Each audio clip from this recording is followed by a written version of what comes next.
No odias Bitcoin.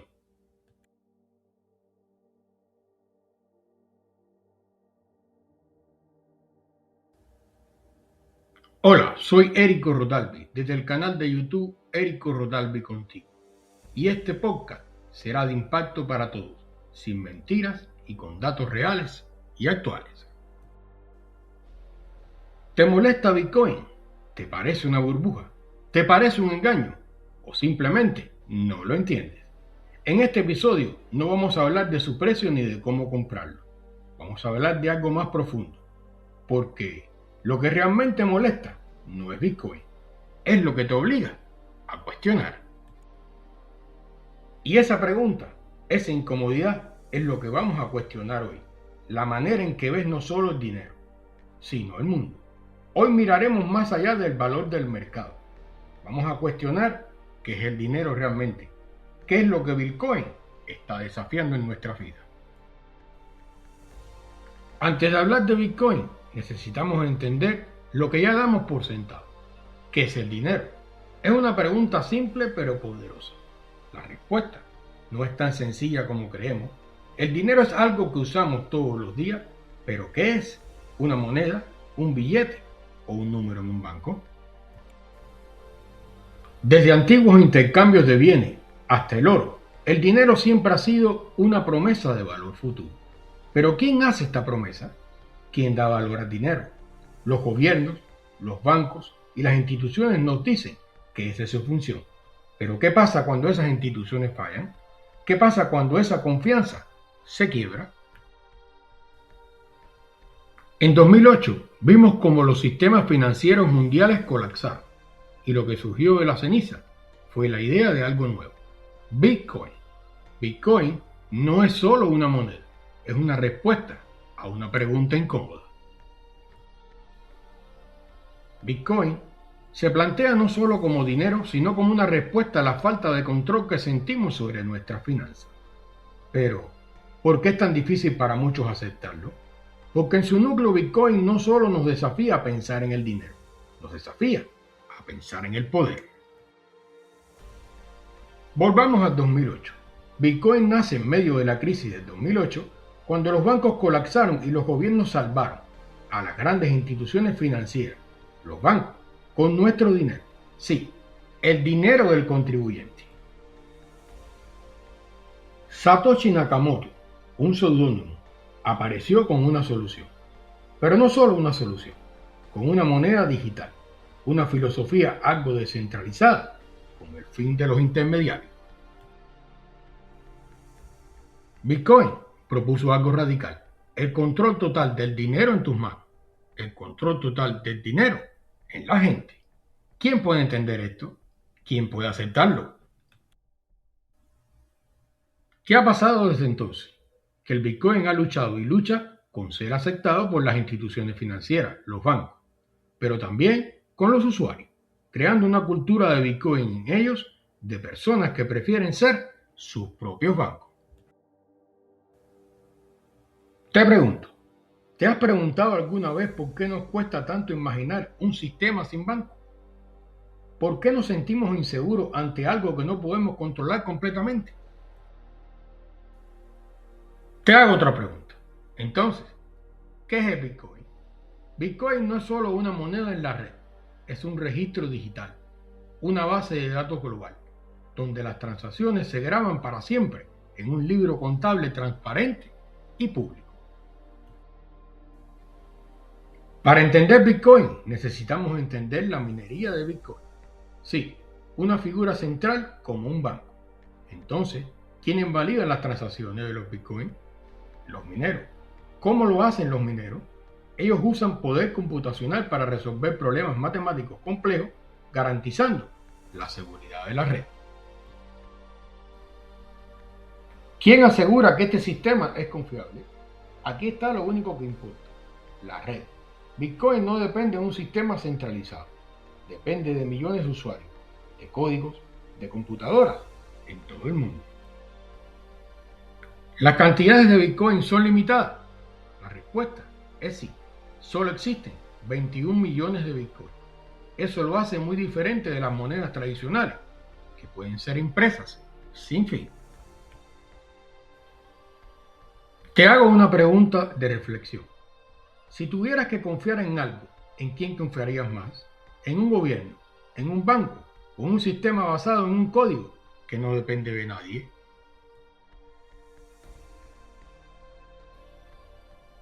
En el corazón del Bitcoin no solo está la tecnología, sino una filosofía o una idea filosófica, la autonomía financiera. Bitcoin te dice, tú tienes el control, no necesitas permiso de nadie. Aquí, la descentralización no es solo una pared elegante, es la capacidad de ser dueño de tu propio destino financiero, de no depender de terceros, de no ser vulnerable a los vaivenes de los grandes bancos y de los gobiernos. Pero, ¿por qué es tan aterrador para algunos? ¿Es la libertad lo que realmente nos asusta? Si no tenemos intermediarios, ¿quién asegura que no cometamos errores? Bitcoin no es solo una moneda, es un recordatorio de nuestra relación con el poder, el control y la libertad. En un mundo donde siempre nos dicen qué hacer con nuestro dinero, Bitcoin propone que no lo hagamos de manera convencional. La psicología del Bitcoin genera miedo, burla y euforia. Cuando el Bitcoin sube, todos lo quieren. Cuando el Bitcoin baja, se burlan de los que lo tienen y el miedo se hace presa.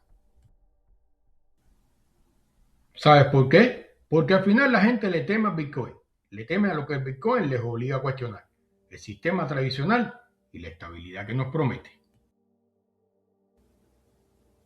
Lo que estamos viendo es una transformación psicológica en todo el mundo. Primero la burla, luego el miedo y finalmente la euforia. Si analizamos las burbujas de Bitcoin, veremos que cada gran caída fue precedida de una ola de euforia. Es una montaña rusa emocional. Pero la pregunta es, ¿estás listo para ir en esa montaña rusa? Aquí, las emociones juegan un papel esencial y en el contexto del Bitcoin, las emociones son un terreno clave. Por eso mismo, no es solo cuestión de dinero, es una cuestión de saber cómo enfrentamos las fluctuaciones del mercado y lo que nos dicen de nosotros mismos. No todo el mundo debería invertir en Bitcoin. ¿Por qué? Porque la volatilidad de este activo no es para todo el mundo. Si no tienes un perfil tolerante al riesgo, si prefieres estabilidad, si no estás dispuesto a aceptar caídas fuertes, Bitcoin no es para ti. La pregunta respecto a invertir en Bitcoin es, ¿estás dispuesto a soportar caídas? ¿Estás dispuesto a poner en riesgo tu capital con la esperanza de que a largo plazo Bitcoin se reafirme como una reserva de valor?